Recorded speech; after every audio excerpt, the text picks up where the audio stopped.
Bonjour à toutes, bonjour à tous, c'est Sangoni.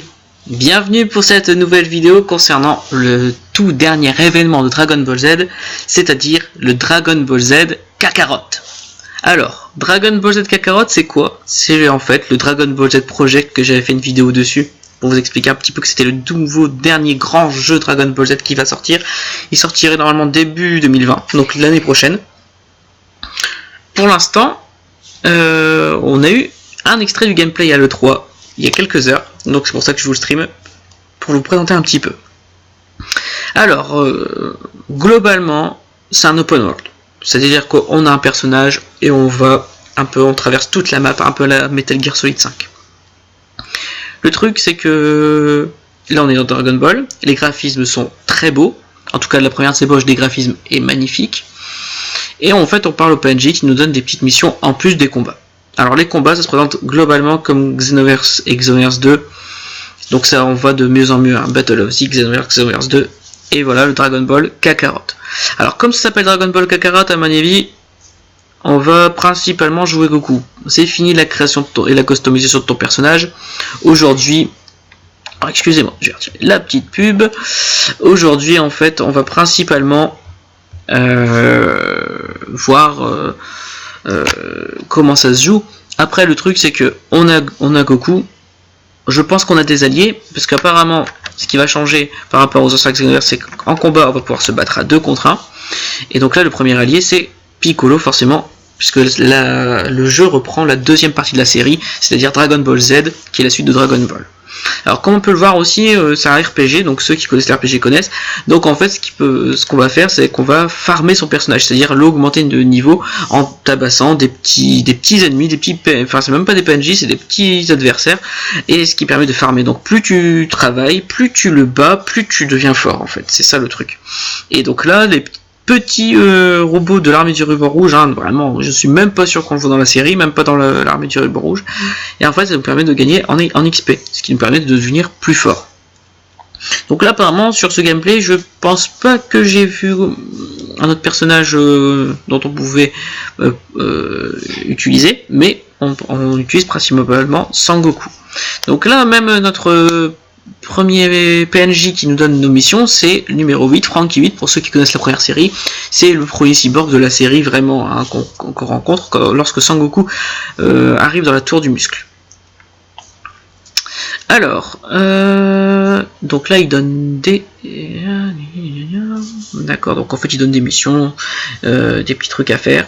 Donc on vit un peu en mode global, c'est-à-dire que on va devoir augmenter notre énergie, on va devoir se nourrir pour pouvoir devenir plus fort et puis accéder à tous nos besoins dans le jeu. Donc là c'est la première ébauche du gameplay que nous voyons. Donc là vous pouvez voir l'immensité de la map, encore beaucoup plus grande que ceux qu'ils avaient pu développer dans Xenoverse 2, dans les maps de combat, ou même dans la ville, parce qu'il y a eu Toki dans la première, et je sais plus comment elle s'appelle dans la deuxième. Et là donc vous pouvez voir que la map, ils ont fait une map immense, avec des maps de baston immenses. Donc là avec des petites missions sympas là, qui nous permettent de bien explorer la carte et de bien explorer le personnage. Donc là on voit qu'il y a l'allié, Piccolo, notre premier allié. Donc ça c'est un peu ce qui a manqué dans DBZ. Il y avait matière à faire, même dans des jeux assez redondants, assez récurrents, des jeux de baston, des petits niveaux sympas en fait. Par exemple traverser le chemin du serpent et tout. Enfin il y a réellement 2 jeux, pour ceux qui connaissent vraiment les jeux Dragon Ball Z, il y a réellement 2 jeux qui nous permettent de faire des mini-actions.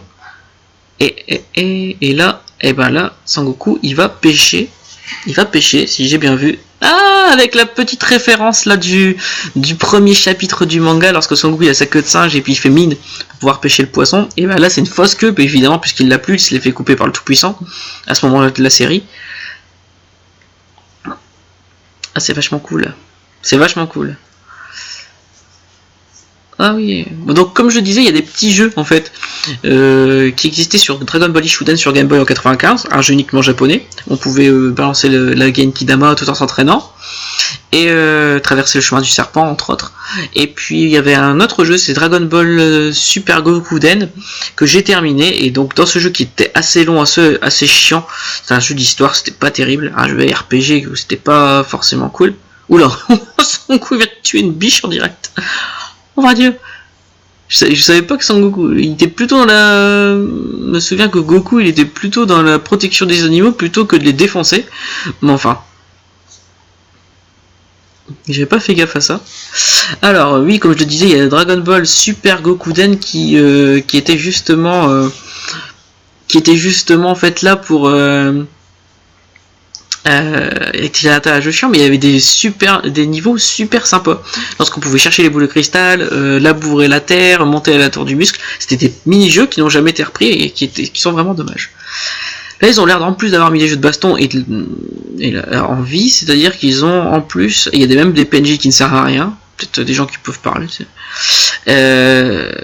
Nous aider, parce que là, on a bouffé le poisson, du coup, on l'a fait cuire. Enfin, je me souviens pas qu'il y avait ça dans l'histoire, je pense pas. Il y avait pas du tout ça dans l'histoire, en fait. Donc là, on se retrouve dans la grotte, c'est dommage, ils auraient pu faire un truc jour-nuit. En l'heure laquelle on le joue, ils auraient réussi à faire ça dans Pokémon Or sur Game Boy, alors ça aurait largement pu être possible sur un jeu sur Play 4, Xbox et PC, puisque je pense que vu les graphismes, ça va sortir notamment sur ces trois supports. Ça m'étonnerait que ça sorte sur Switch, elle est pas assez puissante pour l'instant, et on fait une version plus light comme Dragon Ball Xenoverse 2, et qui sortira sur Switch et sur Google Stadia plus tard. Google Stadia, c'est la nouvelle plateforme de jeux vidéo Google qui va sortir justement cet été, je crois. Et on va voir ce que ça donne, mais c'est des jeux un peu plus light, hein, c'est des jeux mobiles principalement. Même s'ils sortent de bons jeux, ça va principalement des jeux comme ça. Alors là, donc là, on voit quand même qu'on a beaucoup de maps et de maps différentes, et on doit faire des petites missions. Et on sait tous que la mission finale de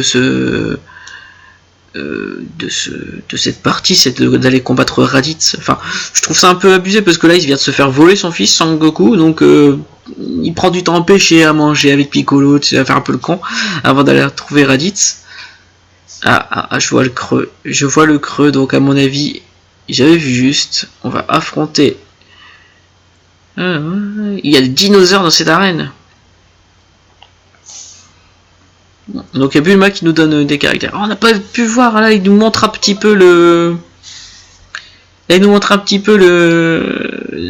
menu, mais très rapidement. J'aurais bien aimé qu'il s'attarde dessus pour pouvoir nous montrer, hormis ces 10 petites minutes de gameplay, que c'est déjà pas mal d'avoir ça. Mais ils auraient pu nous montrer.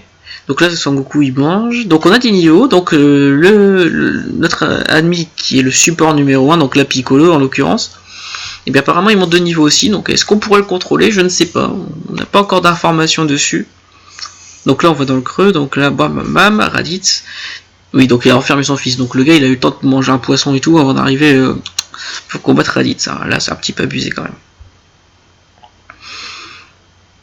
Donc en fait ça va être principalement sur la série de Raditz à Freezer apparemment. Ça serait bien qu'ils mettent les OAV entre deux, parce que s'ils mettent les OAV ça sera vachement cool. Ce sera vachement cool de mettre les OAV. Mais pour l'instant... Hop. Allez. Bam, bam, bam, bam, bam, bam, bam, bam. Bien joué. Bien joué. Ouais, donc en fait ça ressemble globalement à Xenoverse. Hein. On va pas se leurrer. Et le cel shading du jeu, ils ont pris globalement ce qu'ils avaient fait sur les 3 dernières actions RPG de DBZ et ils l'ont vachement amélioré sur des trucs beaucoup mieux, beaucoup plus graphiques, beaux, voire en 4K. Mais c'est pas une révolution en soi. Hein. Bon, ça va être, cela dit très bien. Après, j'attends de voir réellement si le jeu est complet, puisque les Xenoverse étaient réellement complets. Là, il faut vraiment qu'ils nous sortent vraiment quelque chose de super sur une seule partie de la série. Parce que s'ils s'attendent à faire une suite absolument, il faut que le premier marche. Et ils peuvent pas développer la suite alors que le premier ne fonctionne pas. Donc il y a des enchaînements de personnages. Donc là, c'est ce que je disais, hein, on peut enchaîner. Oh, il est beau le Kamehameha. Il est magnifique. Et un Kamehameha avec bombe éclat de Piccolo. Ouais, c'est cool. Donc là on peut se mettre avec un personnage qui vient nous aider. Donc excusez-moi, je vais retirer hop les petites pubs. En tout cas voilà, ouais, ça a pas l'air trop mal. Hein. Ce jeu a l'air vraiment d'être cool et sympa. Et je pense qu'il va être vraiment à l'avenir intéressant à jouer. On va voir jusqu'à où ça va et s'il est assez complet. Ouais, non, ça se transforme pas en super guerrier, il est pas encore au niveau de l'histoire active pour ça. Voilà. Bon.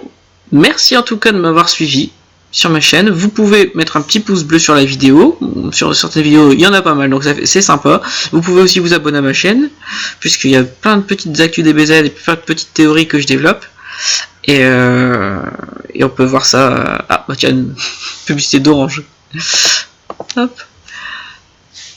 Et donc, je fais pas de pub, hein, SFR, oui, voilà. Et donc, vous pouvez vous abonner à ma chaîne, et puis j'ai une petite vidéo où j'ai streamé un petit peu le jeu où j'ai saigné un petit peu le jeu Dragon Ball sur NES, et que je l'ai terminé, donc voilà, je vais le mettre très prochainement sur ma chaîne. Voilà, je vous fais de très gros bisous, à très bientôt, bisous à vous, bye.